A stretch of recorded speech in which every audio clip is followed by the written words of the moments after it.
Welcome to the Bizarre Survivors.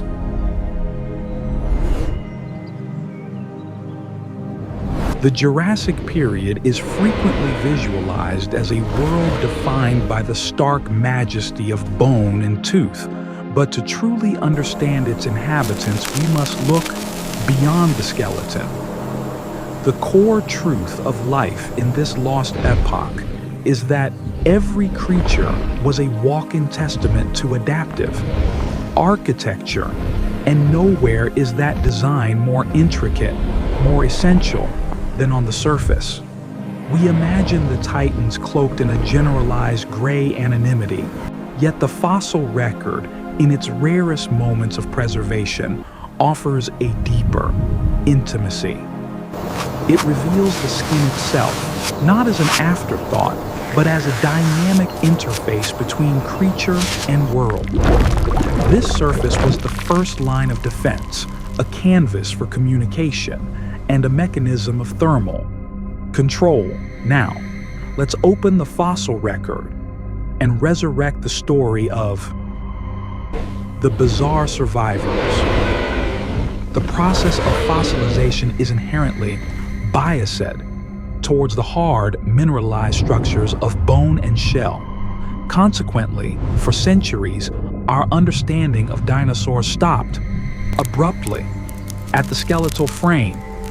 The surrounding integument, the skin, scales, and dermal structures was left to scientific speculation, often resulting in inaccurate, generalized reconstructions.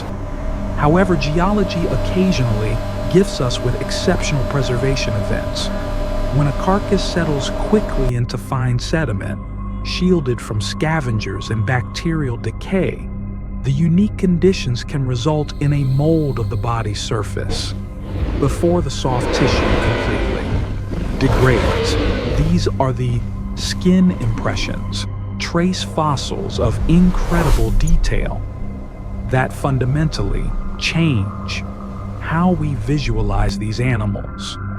When we analyze these impressions, which are typically found as casts or countercasts in mudstone or sandstone, we see that the skin of most large Jurassic dinosaurs was covered in small, non-overlapping tubercles or scales, similar in structure to those of modern reptiles. This isn't smooth, elephant-like skin. Rather, it's a tessellated mosaic of keratinous texture.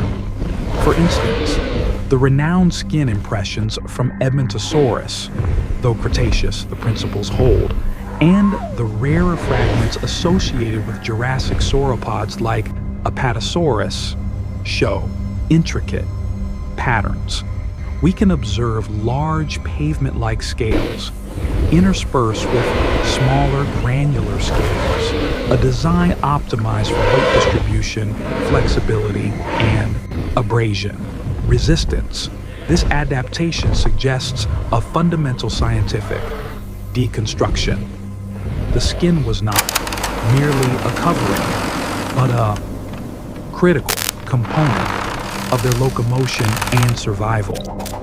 In the largest sauropods, the thickness and structure of the skin likely acted as a form of hydrostatic skeleton, helping to maintain body shape and withstand the immense hydrostatic pressures of a massive body mass.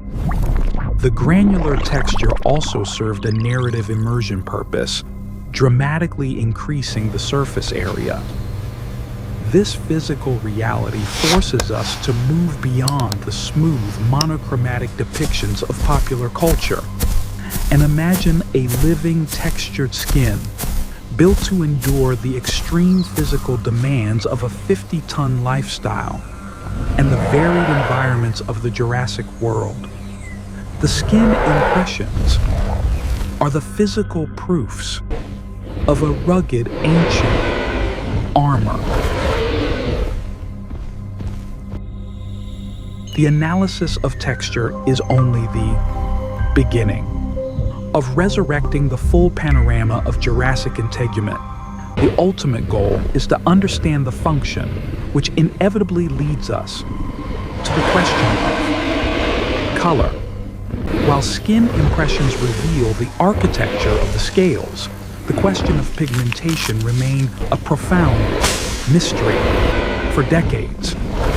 For many years, comparative paleontology relied on the assumption that because most large modern mammals are gray or brown for camouflage, so too were the colossal dinosaurs.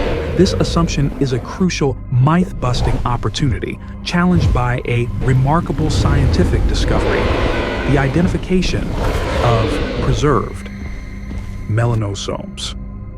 Melanosomes are microscopic organelles found in the cells of many organisms, responsible for producing and storing melanin, the primary pigment. These structures are, surprisingly, durable. In rare instances of exceptional fossil preservation, particularly in the delicate tissue surrounding feathers, or, crucially, in the dermal layer of some dinosaurs, we have successfully identified the fossilized remnants of these organelles. When we analyze the shape and density of these fossil melanosomes, we can infer the original color of the tissue. For example, spherical melanosomes tend to produce reddish-brown or pheomelanin colors, while elongated, sausage-shaped melanosomes are associated with black or dark gray eumelanin. This breakthrough provides Use, the researcher, with a first-person researcher voice opportunity to interpret data previously locked away. When we look at the integument of smaller, feathered dinosaurs, and the evidence suggests many smaller Jurassic theropods likely possessed protofeathers, we see intricate, complex patterning. Evidence suggests iridescent colors, bold stripes, and spots. While the evidence is less direct for the colossal, fully scaled giants like the sauropods or large ornithischians of the Jurassic, the underlying biological mechanism suggests that color was a key feature, not an exception. This leads directly into the critical theme of ecology and behavior. Coloration in nature serves three main purposes: camouflage, display, and thermoregulation. For a creature operating in the highly competitive Jurassic environment, its appearance was vital. A massive sauropod, which occupies a highly specific ecological niche as a bulk browser, may not have needed the intricate disruptive camouflage of a modern tiger, but subtle countershading, darker on top, lighter on the bottom, could help disrupt its outline in the dappled light of conifer forests, offering a degree of camouflage from apex predators like Allosaurus. Furthermore, display colors, potentially appearing during mating seasons or threat displays, could be incorporated into areas of soft tissue, such as around the face, neck, or dewlaps. These areas, less subject to fossilization, could have hosted vascularized skin that flushed with color, signaling fitness or dominance during a high-stakes moment. The dramatic tension lies in understanding that these animals lived a life not in black and white, but in a spectrum of browns, blacks, and potentially vibrant, strategic colors used for species recognition across the vast Jurassic landscape. In addition to color, we must also consider the dermal structures themselves. The Stegosaurus, a key contemporary, presents a textbook case for anatomy and adaptation. While its famous plates are fundamentally bony osteoderms covered in keratinous skin, their potential function in thermoregulation is inseparable from the integument. We theorize the plates, being highly vascularized, served as heat radiators or solar collectors. The color of the skin covering them, dark to absorb sunlight or lighter to reflect it, would have dramatically influenced the animal's ability to manage the massive thermal load associated with its size. The analysis of integument takes us far beyond simple visual reconstruction. It is an exploration of the fundamental physiological challenges these behemoths faced. The structure of the skin, the size of the scales, and the inferred presence of pigments all paint a picture of highly adaptive, complex biology designed to regulate temperature, withstand physical damage, and communicate within a world of giants. The journey into the texture and potential color of Jurassic dinosaur skin culminates in a profound understanding of legacy in stone, how this detailed integument analysis connects diverse species and informs our view of evolutionary relationships. By analyzing the scale patterns of multiple dinosaur lineages, we can establish a crucial link, reinforcing the idea that dinosaurs, despite their staggering size variations, were united by underlying anatomical and adaptive strategies. We see patterns emerging in the fossil, evidence, and context that point to a shared evolutionary heritage. For instance, the granular, non-overlapping scale structure seen in the skin impressions of giant sauropods mirrors the basic dermal architecture of large ornithopods, suggesting that this particular arrangement was a successful foundational defense against abrasion and heat retention for massive, scaled reptiles throughout the Mesozoic. Conversely, the more complex, overlapping, and frequently armored scales found in some ankylosaurs and nodosaurids represent a specialized divergence and evolutionary arms race, where integument became a literal, heavily fortified structure. This comparative paleontology across the Jurassic and into the Cretaceous highlights a key insight. The surface texture was an active part of the animal's ecological niche.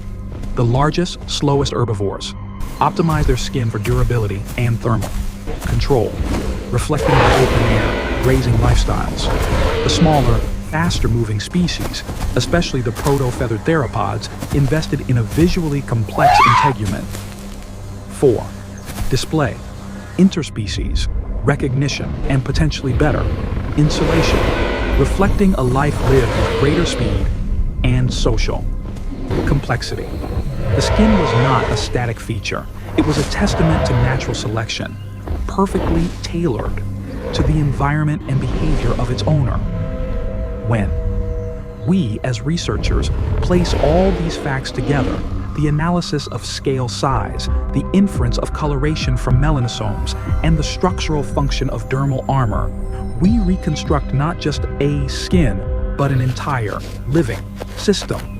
We move away from the generalized, slow-moving monster of early paleontology and embrace a creature intricately adapted to its thermal, visual, and physical world. The discovery and careful deconstruction of these rare integument impressions have provided the missing biological layer, allowing us to move from visualizing a skeleton in a museum to truly experiencing a hyperrealistic moment of Jurassic life. The skin, the largest organ, is the ultimate biological blueprint, encoding the secrets of survival and the grand trajectory of evolution. The final texture, the subtle chromatics, and the deep functional structures, preserved as faint impressions in stone, complete the portrait of the Jurassic giants. From the micro-architecture of a scale pattern built for a 70-ton body to the implied communication of a display patch, the skin reveals a world more complex, more colorful, and more dynamically adapted than previously imagined. These fossils are not merely the remnants of the dead, but the biological codes of life, connecting us across the vast expanse of deep time to the vibrant, lost worlds they inhabited. The analysis of texture is only the beginning, of resurrecting the full panorama of Jurassic integument. The ultimate goal is to understand the function, which inevitably leads us to the question of color. The dramatic tension lies in understanding that these animals lived a life not in black and white. They lived in a spectrum of browns, blacks, and potentially Though their forms vibrant, are diverse, strategic from the colors towering used for sauropod to the species armored recognition Dinosaurus. across the vast Jurassic landscape. By analyzing the scale patterns of multiple dinosaur lineages, we can establish a crucial link. This reinforces the idea that dinosaurs, despite their staggering size variations, were united by underlying anatomical and adaptive strategies. For instance, the granular, non-overlapping scale structure seen in the skin impressions of giant sauropods mirrors the basic dermal architecture of large ornithopods. This suggests that this particular arrangement was a successful foundational defense against abrasion and heat retention for massive scale reptiles throughout the Mesozoic. The smaller, faster-moving species, especially the proto-feathered theropods, invested in a visually complex integument for display, interspecies, recognition, and potentially better, insulation. This was reflecting a life lived with greater speed and social complexity.